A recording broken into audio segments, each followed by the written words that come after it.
Have you ever walked through a bustling city and felt completely invisible? Like you're just one face among millions, a tiny cog in a massive machine. You see the neon lights, the towering skyscrapers, the endless streams of people, and you start to wonder, where do I fit in? It's a question that can quietly haunt us. We're taught from a young age to fit in, to follow the rules, to color inside the lines. We learn what's cool, what's acceptable, and what will get us nods of approval. So we start to sand down our edges. We hide the quirky parts of our personality, the unconventional hobbies, the opinions that might rock the boat. We become a slightly more generic, more palatable version of ourselves. We think it's for survival, for acceptance. This process is so gradual, you might not even notice it happening. It starts small. Maybe you pretend to like a certain type of music because all your friends do. Or you stay silent in a meeting when you have a different idea, just to avoid conflict. You dress a certain way, not because you love it, but because it's the current trend. Each little compromise feels harmless on its own. It's just a tiny adjustment, right? A white lie to make life smoother. But these small acts of self-erasure start to add up. They become a habit. Over time, you build a life that looks good on the outside, but feels hollow on the inside. You've curated a personality for public consumption, a carefully constructed facade that earns you likes, promotions, and social invitations. But the real you, the one with the weird laugh, the passionate but unpopular opinions, the one who loves dancing in the rain, gets pushed further and further into the shadows. One day, you might wake up and look in the mirror and not recognize the person staring back. You have the right job, the right friends, the right life according to everyone else, but a deep sense of emptiness gnaws at you. It's the feeling of being a stranger in your own skin. You've spent so much energy conforming, trying to be what you thought others wanted you to be, that you've lost touch with who you actually are. What do you genuinely enjoy? What are your true values? What makes your heart sing? The answers might be buried under years of trying to please everyone else. This is the quiet crisis of self-erasure. It's not a dramatic breakdown. It's a slow fade into beige. The pressure to conform is everywhere. It's in the perfectly curated lives we see on social media, making us feel like our ordinary moments aren't good enough. It's in our workplaces, where speaking up can feel risky and fitting in seems like the safest path to success. It's even in our families and friend groups, where unspoken expectations can shape our choices without us even realizing it. We are constantly bombarded with messages about who we should be, what we should want, and how we should live. It takes a tremendous amount of courage to resist that pull, to stand firm in our own truth when the world is trying to mold us into something else. It feels easier to just go with the flow, to blend in with the urban landscape, becoming just another silhouette against the city lights. But here's the beautiful truth. It's never too late to start reclaiming yourself. The journey back to you begins with small, intentional steps. It starts with paying attention. What makes you feel genuinely alive? When do you feel most like yourself? Maybe it's when you're lost in a good book, hiking in nature, painting, or just having a deep conversation with a trusted friend. Start noticing those moments. Those are your breadcrumbs, leading you back home to your authentic self. You don't need to make a grand, dramatic change overnight. That's overwhelming and often unsustainable. Instead, start with one small act of rebellion against conformity. Try saying no to something you don't want to do, even if it's just a small social gathering. Try wearing that slightly eccentric outfit you love, but were afraid to wear. Share an opinion you've been holding back, respectfully, of course. Each time you honor your true feelings, you reclaim a piece of yourself. It's like exercising a muscle. The more you use it, the stronger it gets. At first, it might feel uncomfortable, even scary. You might worry about what people will think, and some people might not understand. But the ones who matter, the ones who truly care about you, will celebrate your authenticity. They will be happy to see the real you shine through. Think of your life as a canvas. For a long time, you may have been letting others hold the paintbrush, letting them choose the colors and dictate the scene. Now it's time to take the brush back. What do you want to paint? What colors resonate with your soul? Maybe your canvas will be bold and vibrant, full of clashing hues and abstract shapes. Maybe it will be soft and serene, a landscape of peace and tranquility. There is no right or wrong answer. The only thing that matters is that the art is yours. It's a true reflection of your inner world. This is not an act of selfishness. It's an act of self-preservation. When you are true to yourself, you bring a unique energy into the world that no one else can. Your weirdness, your quirks, your passions, those are your superpowers. They are what make you interesting, what make you memorable, what make you, you. The world doesn't need another copy. It needs you, in all your original, messy, beautiful glory. In a city of millions, it's easy to feel like just another number, but you are not a number. You are a story, a universe of thoughts, feelings, and dreams. Don't let that story go unwritten. Don't let that universe go unexplored. Start today. Take one small step. Listen to that quiet inner voice. Let it guide you. The path back to yourself might be winding, and there will be moments of doubt. But it is the most worthwhile journey you will ever take. Because at the end of that road, you will find something priceless. A sense of peace, a feeling of wholeness, and the profound joy of living a life that is truly your own. Don't erase yourself to fit into a picture someone else painted. Be the artist of your own life. Thank you for watching. If this resonated with you, please like, share, and subscribe for more content. See you next time. Have you ever found yourself in a situation where you just go along with what everyone else wants, even if it's not what you truly desire? It's like there's this unspoken agreement where you make yourself smaller, quieter, just to fit in. You nod along, laugh at jokes you don't find funny, and agree with opinions you don't share. All for that feeling of acceptance, of belonging. But what's the real cost of this silent contract? This act of self-effacement, of erasing parts of yourself for the comfort of others, is something many of us do, often without even realizing it. It starts small. Maybe it is not speaking up in a meeting because you don't want to rock the boat. Or perhaps it's choosing a restaurant everyone else likes, even though you were craving something different. These little concessions seem harmless, right? They're just small sacrifices for group harmony. But when these small sacrifices become a habit, they start to chip away at your sense of self. Think about it. Each time you silence your own voice, you're sending a message to yourself that your opinions, your desires, your very essence are less important. You're trading authenticity for approval. It's a deal that seems tempting at first. The immediate reward is a sense of ease. No conflict, no disagreements, just smooth sailing. People might even describe you as easygoing or agreeable. And who doesn't want to be liked? But beneath this calm surface, an internal conflict begins to brew. A quiet storm is gathering. On one side, you have this deep, human need for connection and belonging. We are social creatures, after all. Being part of a tribe, a group, a community is wired into our DNA. Rejection can feel like a genuine threat to our survival, so we develop strategies to avoid it. Conforming is one of the oldest and most effective of these strategies. On the other side, however, is an equally powerful need, the need for self-expression and authenticity. This is the part of you that wants to be seen, heard, and understood for who you truly are. It's the voice that whispers, "Hey, what about me? What about what I want?" When you constantly ignore this voice, it doesn't just go away.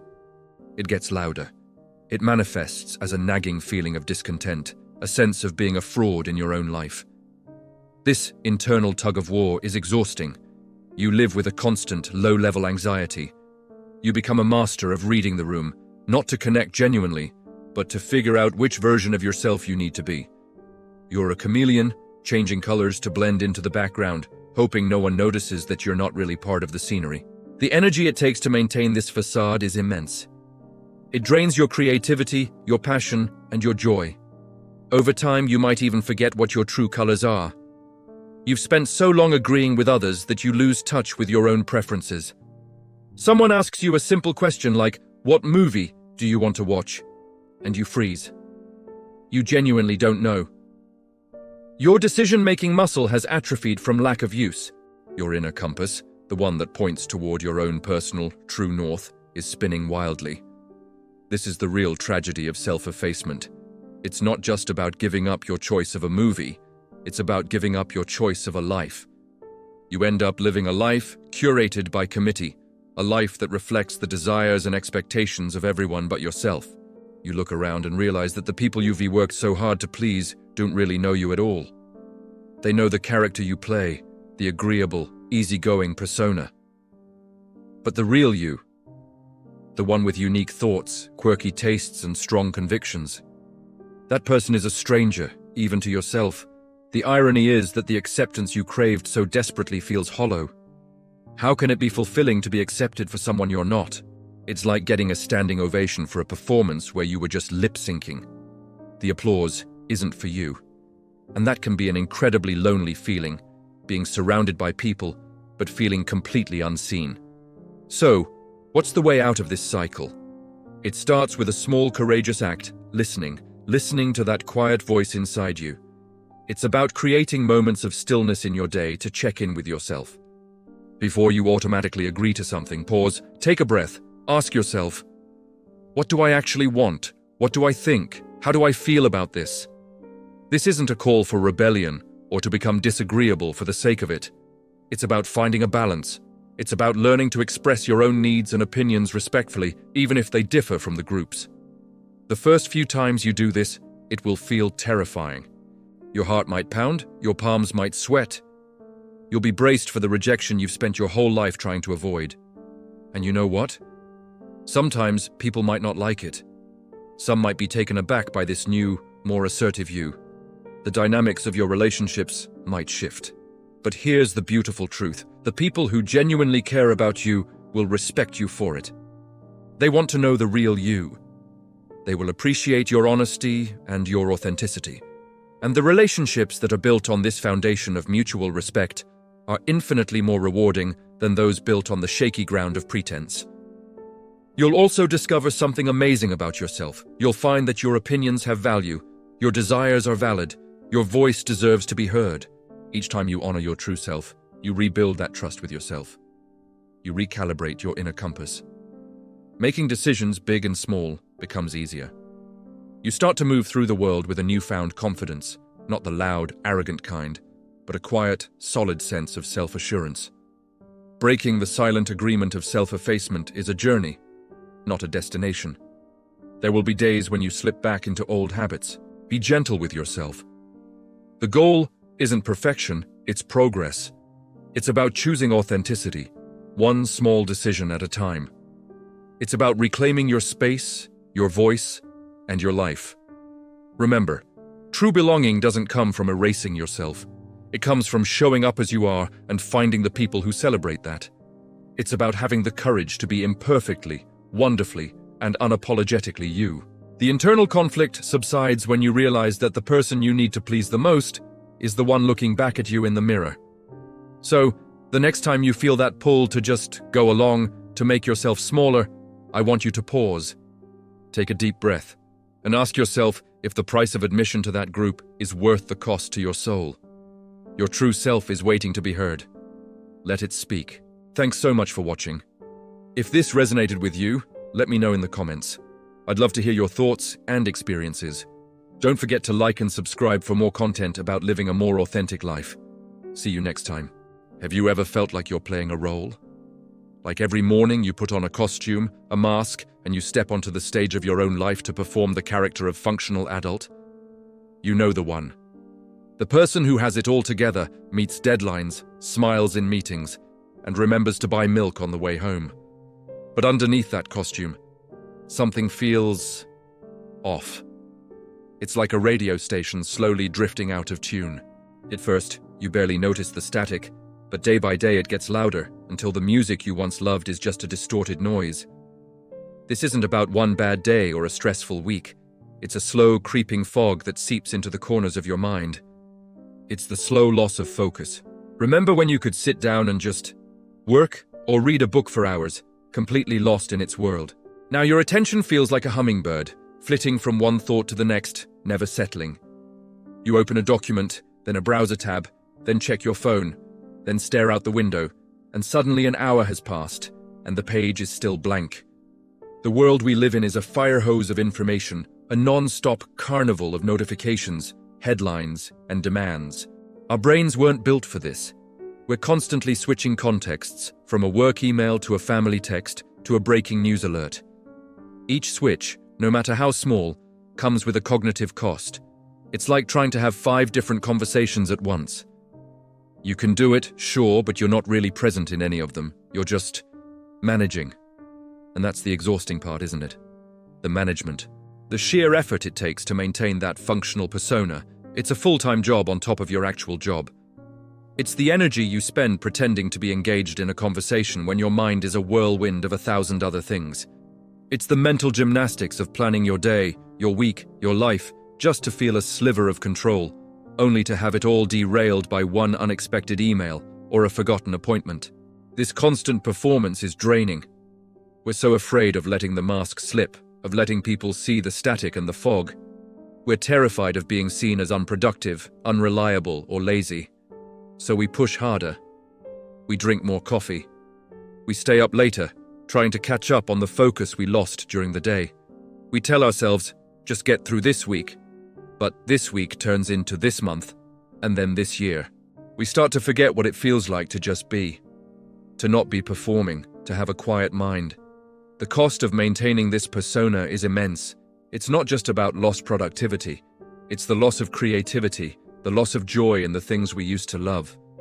Hobbies start to feel like chores because they require a level of focus we simply can't muster anymore. Conversations with loved ones feel distant because we're not fully there. You might find yourself getting more irritable.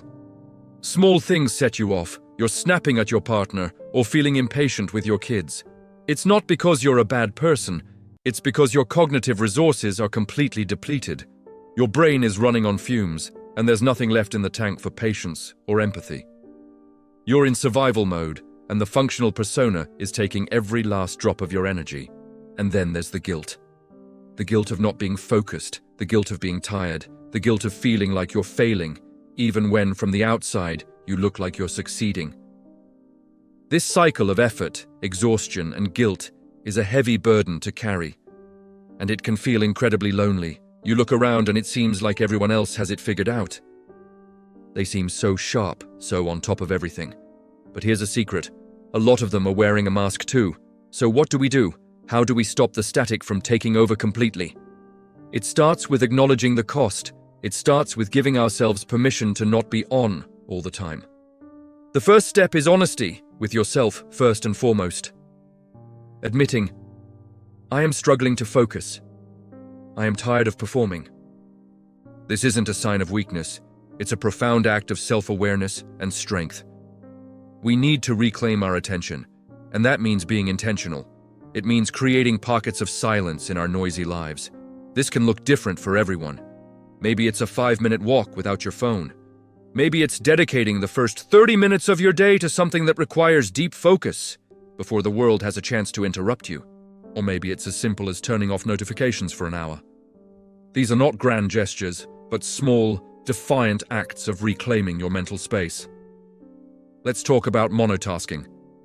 It feels like a radical concept now, but it's how our brains are wired to work best. Pick one thing, just one, and give it your undivided attention. Set a timer for 25 minutes and commit to that single task. When your mind wanders, and it will, gently guide it back. Don't scold yourself, just notice it and return. This practice is like a workout for your attention muscle. It will feel hard at first, but it gets stronger over time. We also have to redefine what productivity looks like. Productivity isn't about being busy every single second of the day.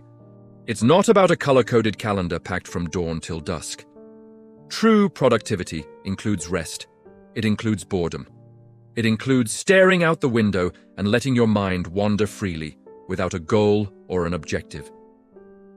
Some of our best ideas come from these moments of unstructured thought. We need to build these do-nothing moments into our day as if they are the most important appointments we have. And finally, we need to be kinder to ourselves. The world is demanding enough without our own inner critic adding to the noise. On days when the fog is thick and the static is loud, it's okay to lower the expectations. It's okay to say, today, my main goal is to just get by. It's okay for the functional persona to have a day off. You are not a machine. You are a human being with a finite amount of energy and attention. If this feeling of being overwhelmed and unfocused is persistent and affecting your quality of life, it's so important to reach out. Talking to a friend, a family member, or a mental health professional can make a world of difference. There is no shame in seeking support. It's a sign that you value your well-being enough to take care of it. The journey back to focus isn't a quick fix. It's a slow, gentle process of unlearning bad habits and relearning how to be present. It's about taking off the mask, not for the whole world to see if you're not ready, but just for yourself. To look in the mirror and see the person underneath, tired, maybe a little lost, but real. And from that place of honesty, you can begin to find the music again, clear and beautiful, without the static. Thanks for watching. If this resonated with you, let me know in the comments.